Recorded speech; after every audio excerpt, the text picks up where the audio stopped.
I went to the doctor earlier this month, and she was like, yeah, you have low iron. I was like, sis, I'm anemic. Like, what do you mean? Sis, don't do me that. I told you I ain't gonna leave. It's your swag though.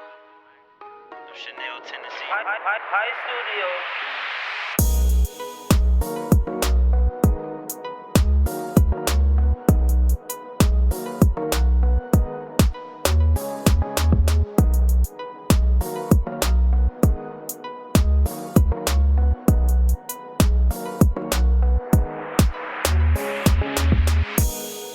Hi guys, welcome back to my channel, Balance Bits with Gabs. If you're new here, my name is Gabs and welcome to my channel where I do healthy cooking. Sometimes I vlog depending on how I feel, and I also do some food reviews as well. So welcome to the Balance Bits with Gabs family. Hi! So don't forget to subscribe. Yeah? Don't forget. So today I'll be doing something really special. So it's April. At least when you're seeing this, it should be April. Hopefully your girl gets it together with the editing and uploading on time.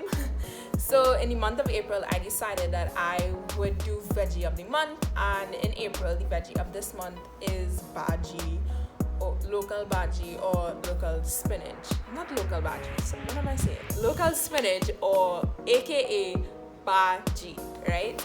So today I'll be showing you two recipes using bhaji that I'm sure many of us have either heard about or never even tried. By the way, you know why I chose bhaji? Because I went to the doctor earlier this month, and she was like, yeah, you have low iron. I was like, sis, I'm anemic. Like, what do you mean? Sis, don't do me that. Don't do me like that. But apparently, like, we have this is information that I heard from her. We have really high anemia levels. It's basically when you have low iron in your blood, and of course iron is needed to form a complex which transports oxygen in your red blood cells, which then transports that oxygen around your body, right? And we need oxygen in order to live.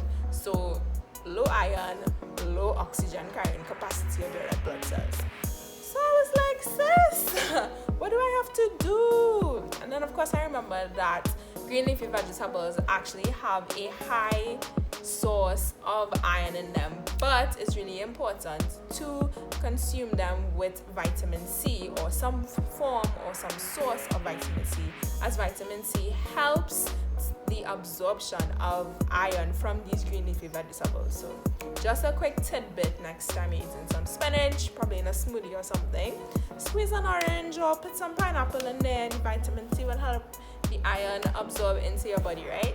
Don't say I didn't tell you. Anyways, let's get into the video. Alright guys, so I'm starting off with a non-stick pot on medium-high heat, and I'm adding garlic and onion to get them lightly toasted, followed by some ginger. Now you want to keep your pot on a low flame. You don't want it to burn. You don't want the garlic to burn. Then I'm adding the star of the show, some spinach, lots and lots of spinach. Now you'll see how quickly all of the spinach just boils down, like bhaji, as we say here in Trinidad. You see, it boils down to nothing. To this, I'm adding some red pepper flakes for some spice, or you can add black pepper if you have that on hand. I'm also adding some coriander powder.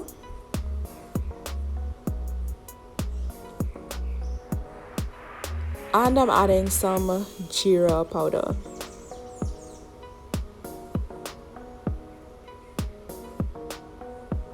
Now I got so excited I actually forgot to put some green seasoning in the beginning, so I'm going to put it now.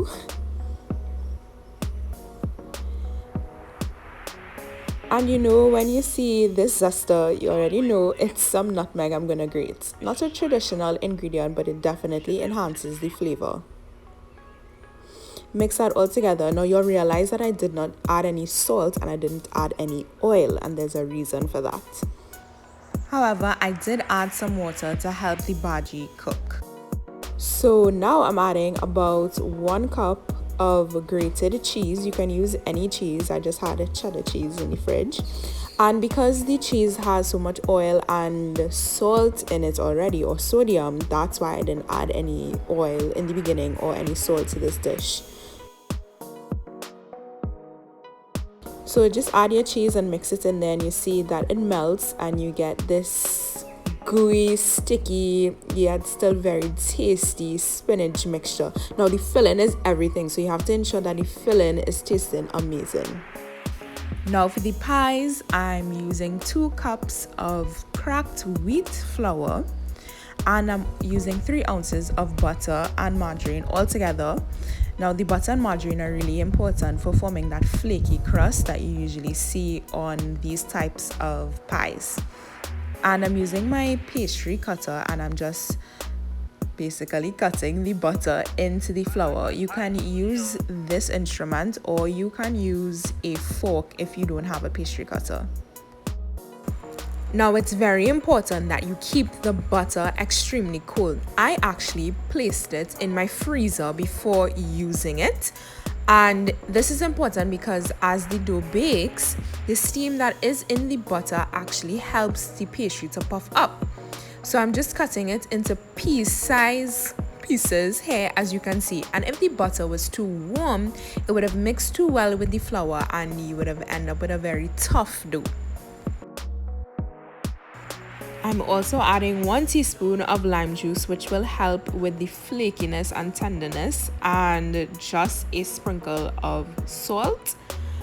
And I'm just adding a little bit of water and whisking that with a fork until a dough ball forms. Now I added a little bit too much water to my dough, so I'm adding some flour to my board, and I'm going to add the dough ball to that, but I'm not going to over knead it or overwork it, as that would form or develop too much gluten and then the pie would be very tough. So just a soft dough, a smooth soft dough that I created here.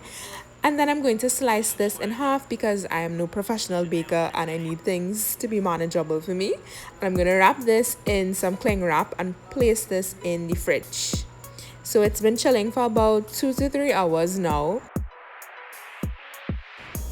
So on a floured surface, a floured clean surface, I'm simply going to roll out the dough into a 1/4 inch thickness. Now I don't own a rolling pin, so I'm using what I have, which is a clean rum bottle that has been floured. And I also do not own a cookie cutter, but I'm using a mug to cut the circles out of the rolled dough.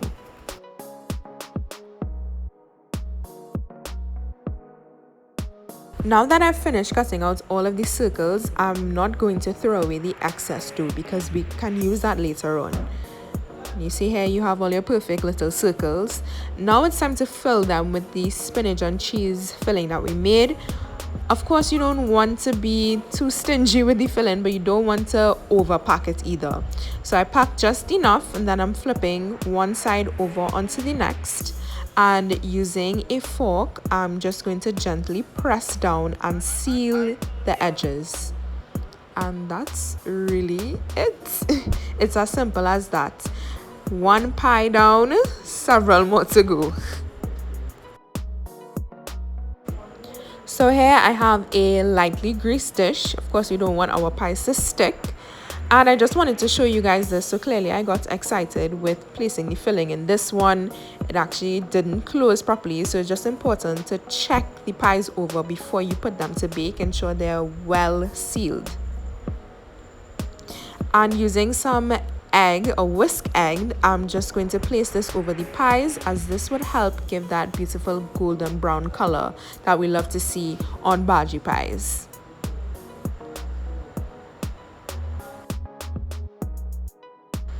Now, of course, I want it to be a little fancy, so I'm just adding a sprinkle of some parsley on some of the pies, and I'm also adding some red pepper flakes on some of the other pies. Perfect, so now they're ready for the oven. So I'm going to bake them for 20 minutes at 350 degrees Fahrenheit. Remember the excess that I had before? This is just the remainder that's left back. And after 20 minutes, guys, these are what the pies look like. Y'all, tell me how they look. Really and truly, tell me how they look. Wow, like I'm really proud of myself. They look so good and they tasted even better. Alright guys, so I'm starting off my muffins with 2 cups of some self-rising whole wheat flour. So self-rising just means that it already has baking powder in it and I don't have to add any baking powder. But I'm adding half a teaspoon of baking soda, a sprinkle of salt, and my homemade mixture of ground cinnamon, nutmeg, and clove. I'm just whisking all of this together and ensuring everything is well incorporated. Now in my food processor, I'm adding 2 bananas, 1 flax egg, which is simply 1 tablespoon of ground flaxseed, and 2 tablespoons of water, some lemon infused coconut oil because I really wanted that strong citrus flavor. So a quarter cup of this oil, and of course the bhaji. Now for this recipe I steamed the bhaji for about 30 seconds because I find that the raw bhaji gives me a weird feeling in my throat, so I just wanted to get rid of any impurities in the raw spinach. So I'm just adding all of this to the food processor. Now for some extra flavor, I'm adding a few mint leaves and I'm just crushing them a little bit so that their flavor would be enhanced, and I'm adding that to the food processor as well. Then I'm adding a quarter cup of honey for some extra sweetness and about 3/4 cup of some milk. I'm going to blend this together until it's very smooth here. Now I realized here I made a small mistake. What I should have done instead is not be lazy and actually use my blender, not food processor, for this part, as it would have been able to blend the spinach much better than my food processor did. As you can see, I still have some chunks of spinach, but that's okay. We're still gonna roll with it. So I'm just adding my wet mixture to my dry ingredients and mixing all of that together, and of course adding some chocolate chips, my favorite. I'm mixing that together as well, ensuring everything is well incorporated. Then you know the drill, just fill it up in a well-greased baking tray, and I'm going to bake this for about 20 minutes at 350 degrees Fahrenheit. Now guys, so the muffins kind of look like Sahina, but that's okay because they taste amazing and I'm okay with that. So just be aware, if you're using whole wheat flour, it will come out looking like this, but just look at the inside of the muffin while I'm breaking it. You see how moist and soft it is on the inside.